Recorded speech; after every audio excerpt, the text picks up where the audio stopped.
G'day, I've just installed this second-hand kitchen, but second-hand comes at a price, and to make the drawers usable I had to remove one of the tall cabinets. And well, now I have kind of less storage in this awkward unusable space.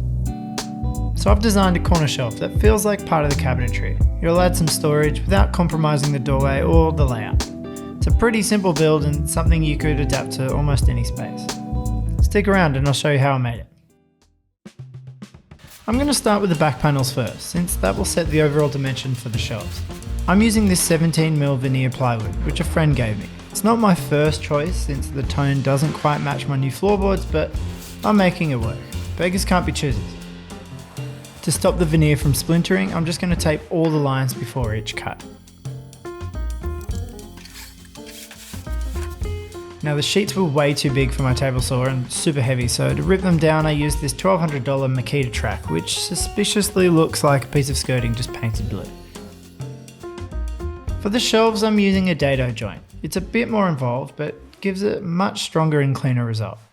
Now one thing I've learned over time is to batch process wherever possible. It reduces variation and keeps everything consistent.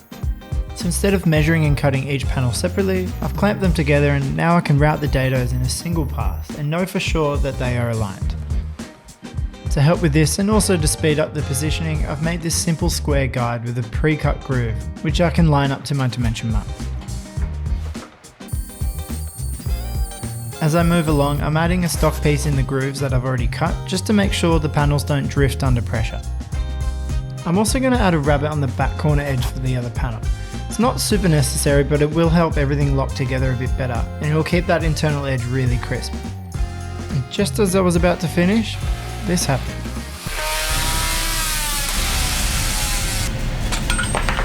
Oh my god. That was really dangerous. Yeah, that was, Morosi. How the f*** did that happen? Anyway, if that's happened to you, let me know in the comments. For the shelves I'm using a table saw since I've got it. If you don't have one of these, a circular saw would work fine, it's just a bit more time.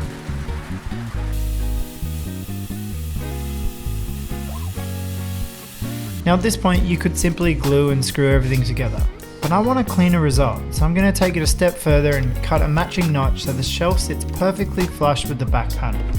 The focus here is alignment, making sure every edge meets cleanly and the whole piece reads almost as one continuous form. The notch could be done a few different ways, a handsaw, jigsaw, circular saw, but since everything is identical, I've set up a sock block on the table saw just to keep it consistent.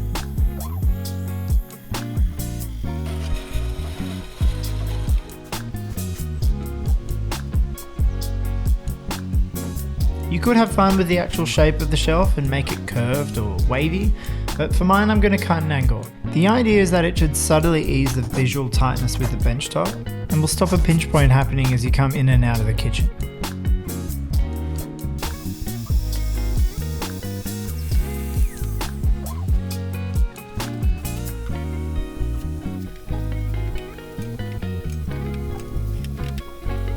For the edges I'm going to add a small 3mm chamfer just to keep everything sharp.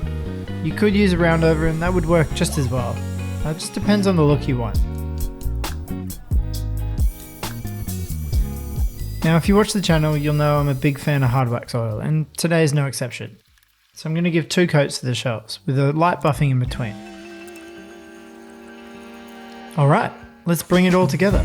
This is where the design finally starts to take shape. Like before, I'm using a shelf at each end to align the grooves and to stop the panels from moving while I fix it all together. I decided not to glue it in case I wanted to pull it apart in the future, and look, to be honest, it really just doesn't need it. Instead, I'm just fixing everything together from the back with stainless steel screws and the occasional brad nail to help keep alignment.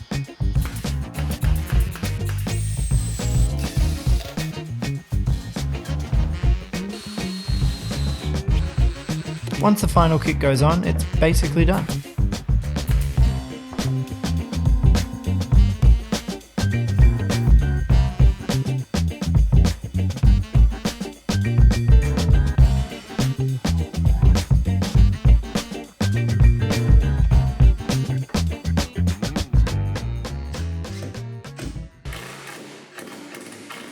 And there it is.